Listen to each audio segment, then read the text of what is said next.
Hello everyone. So we've finally reached the final lecture in this series.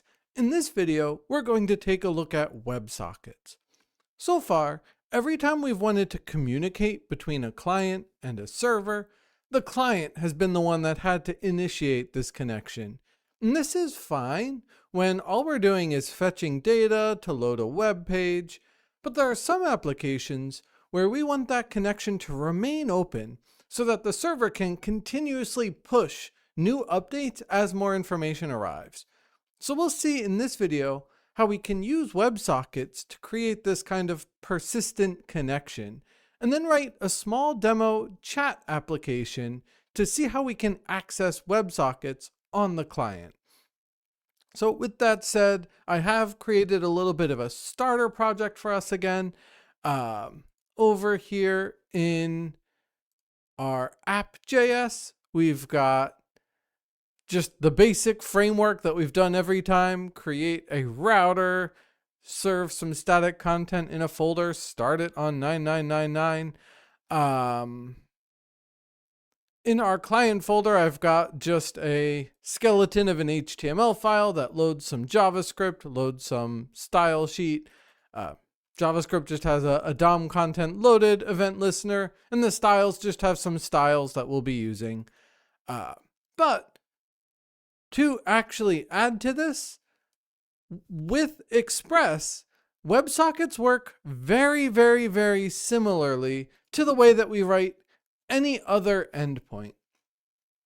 If I want to add WebSockets to my application, I am going to need another library, just the way that we've been importing these different little modules for different behaviors like body parser. I want one called ExpressWS. And this ExpressWS gives us a new verb for our router endpoints. The way that this works is when I'm first creating the app, I use this ExpressWS object, or it's actually a function, to add this WS new function on my router. So I'll say ExpressWS to my app. And now that I've done that, in addition to writing router.get or router.post, router.put, I have one more extra function that I can write here. And that's going to be router WS. And just like any other endpoint, what this router WS is going to take in the first argument is the name of the endpoint for this WebSocket. So these endpoints use URLs just like any other, but the handler for this thing is going to look a little bit different. When we had any other verb, we had a request and a response. For a chat room, what we actually get is just one single permanent line of communication. We get this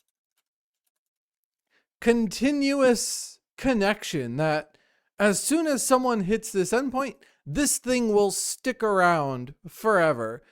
And anytime that I want to send some data over it, the way that I'm going to do that is by taking the connection object out of this thing and calling a send function on it. And unlike with our response where you call send and the function's over, for our WebSocket here, that connection will remain open and it will allow us to keep going on and on and on. The way that I want to illustrate how this works is with a very, very common first app in WebSockets, a chat program. So if we have a chat program, the way that I'm going to implement this is I'm going to have some list of all the people who are connected to my chat room. Whenever a new user opens up my web page, my JavaScript code on the client will hit this chat room endpoint. And so I'm going to get this new permanent line of communication, this socket that will be given to me. So I'm going to say, hey, all connections, add on, push this permanent line of communication, this socket, onto your list of all the people who are in the chat room. And then if I want to actually listen for something to happen, the way that I'm going to do that is with an event. So I can say,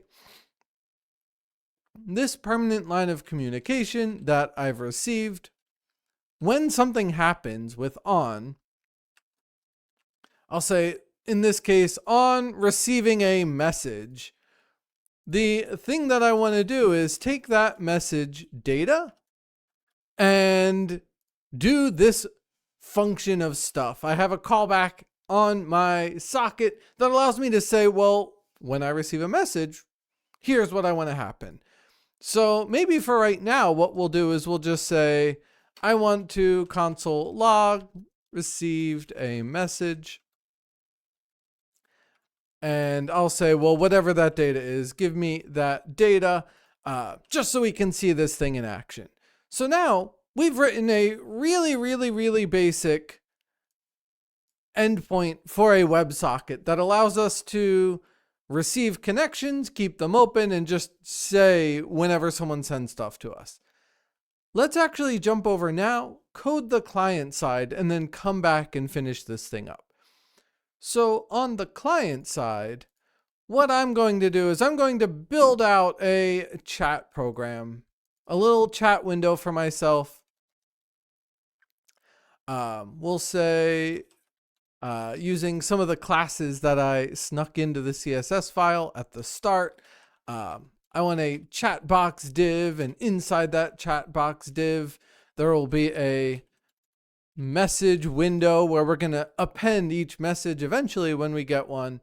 And then down at the bottom, I'll have a little toolbar with controls for the user. Maybe there's a username input, which will just be a text box where someone can put in their name.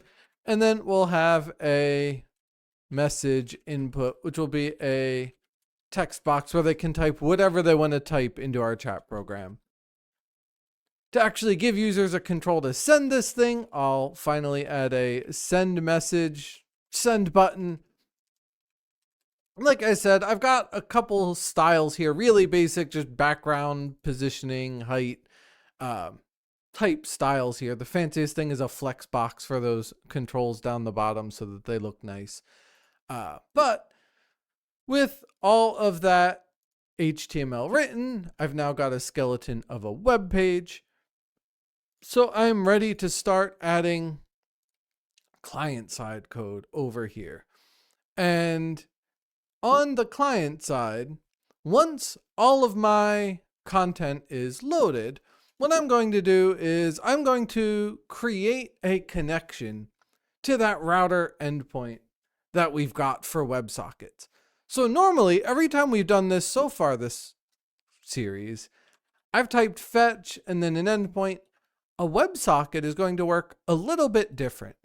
To connect to a WebSocket, I'm going to create a WebSocket object that holds this chat room connection. So I'll say new WebSocket, and then the URL of this thing is actually ever so slightly different from the way that we've done URLs for all of our other endpoints. All of the endpoints we've used this semester have been HTTP. This WebSocket is actually a separate protocol. It's got its own format for sending data because both the client and the server can initiate the connection. So we can't just send a GET because then the server would only be able to send one response and then it would be over. So I'm actually going to connect to my website this chat room endpoint, not using HTTP, but instead using this WebSocket protocol here. And then just like how we did it on the server, I can add event listeners here on the client that say, oh, well, when this connection opens, the thing that I want to have happen in my client is maybe if I go and I grab that message window with my query selector, to grab, I believe we called it message window. Maybe here, when that connection first opens, I'll make a new little div. And in that div, I will set the inner text to say, hey, you're connected to the chat room. I'm going to add a little CSS class so we get some nice styling, and then say, hey, message window, append this welcome message. So now, once my client is successfully connected to the server, this event will fire and it will add a little nice message to the chat window in my web page. Maybe when someone clicks the send button, so I can grab that send button again with our query selector. I can say, oh, well, when the send button is clicked, then I actually want to send something over this chat room connection. So this little object that we get here works differently from a fetch response, because with a fetch response, you read it once and you're all done. With a WebSocket, we can use this object again and again and again and read all different information out of it, send packets every single time someone clicks this button.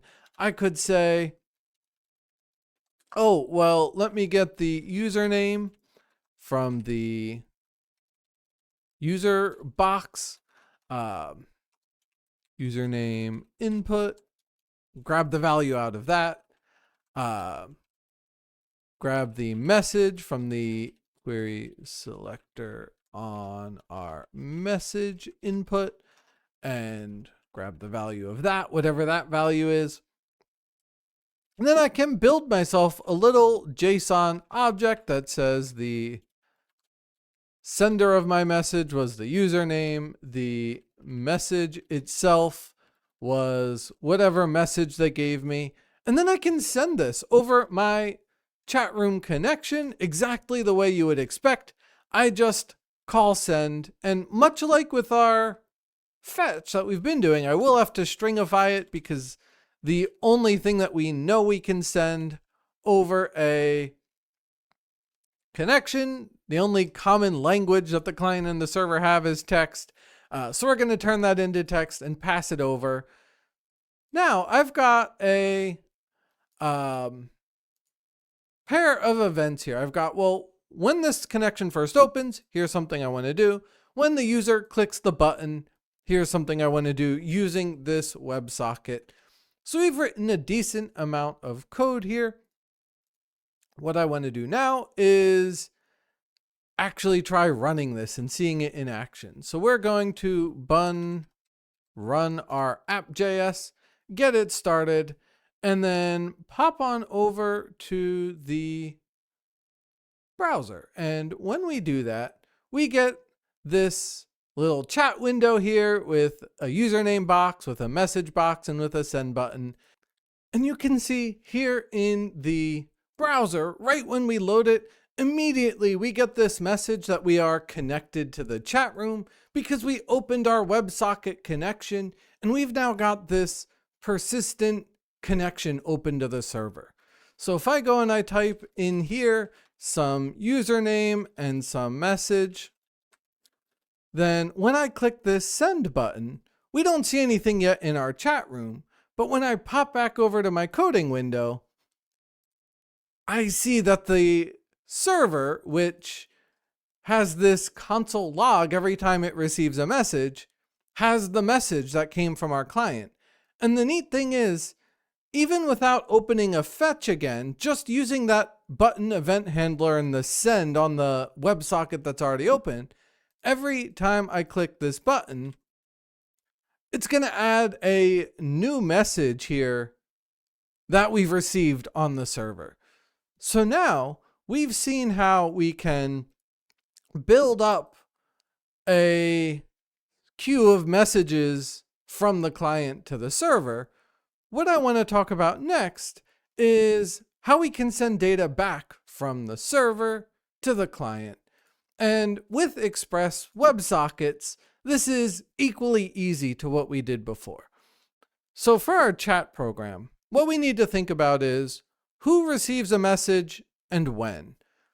And this is a type of distributed communication called a broadcast. With a chat program, whenever any one party sends a message, it's our job to get the message to every single user of the program. We're kind of multiplexing it out so that the one person who sent it sends it to the server, and then the server acts as this central point, and it sends it out to everyone.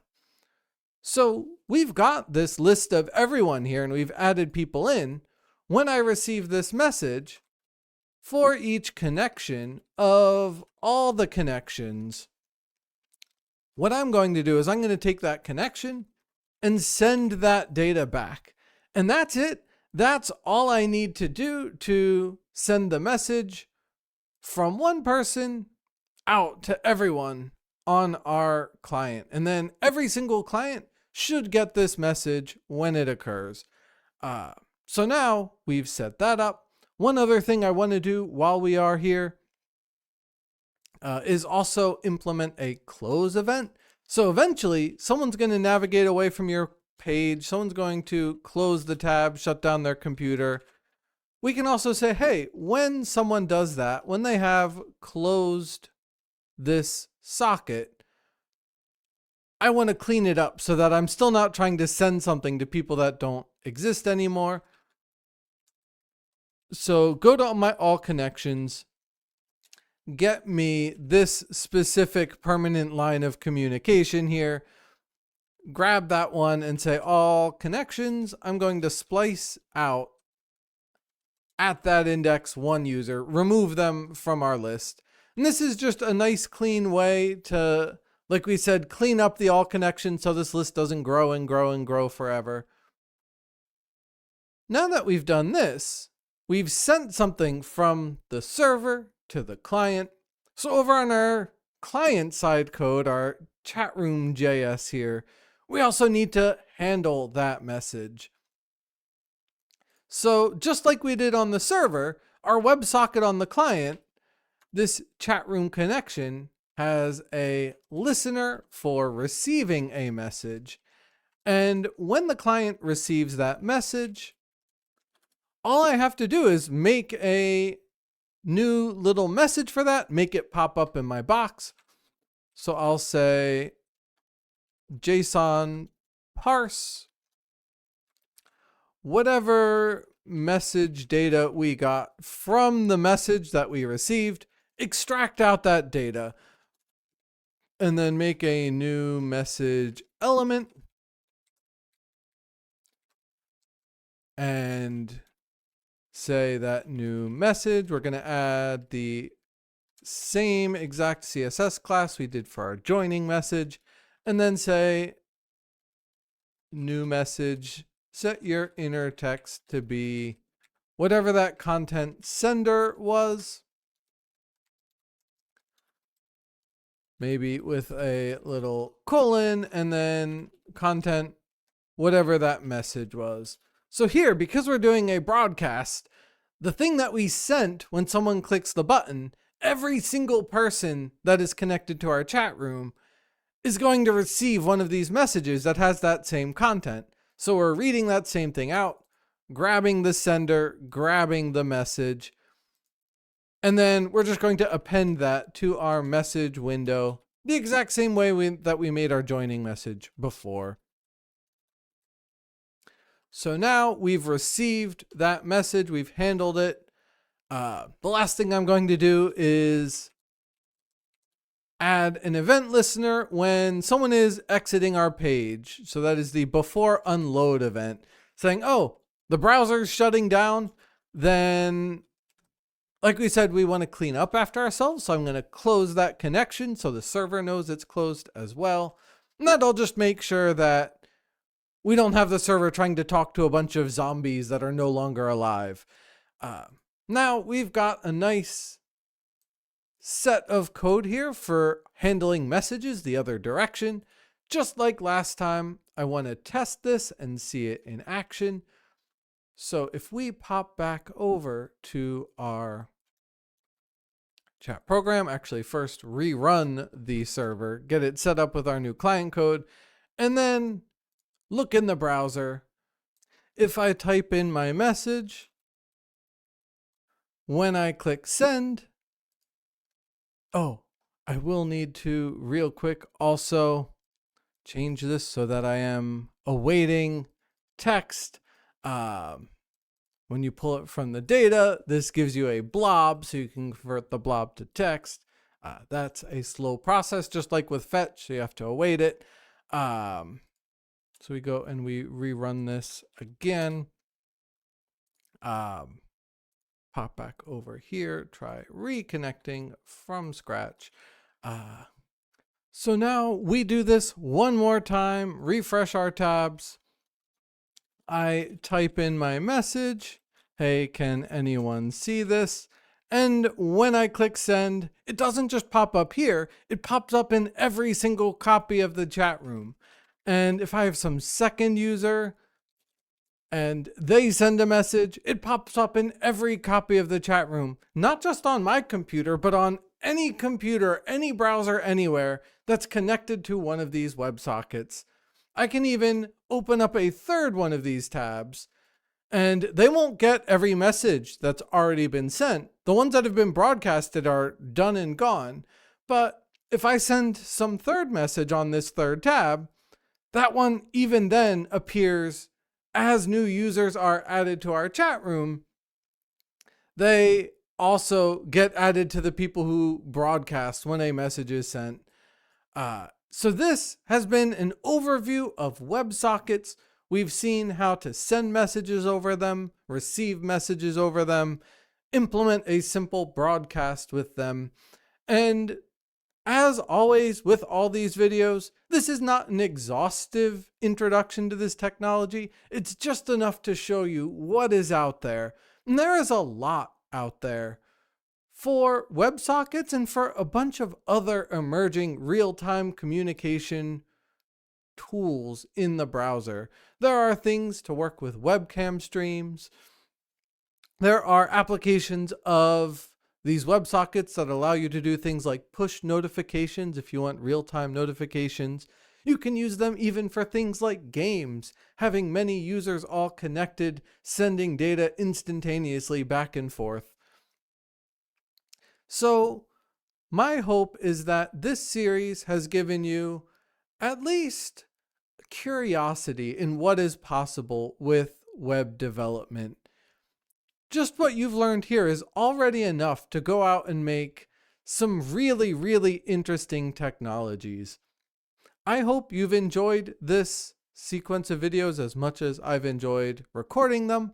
And hopefully at some point I see you in another one of my classes.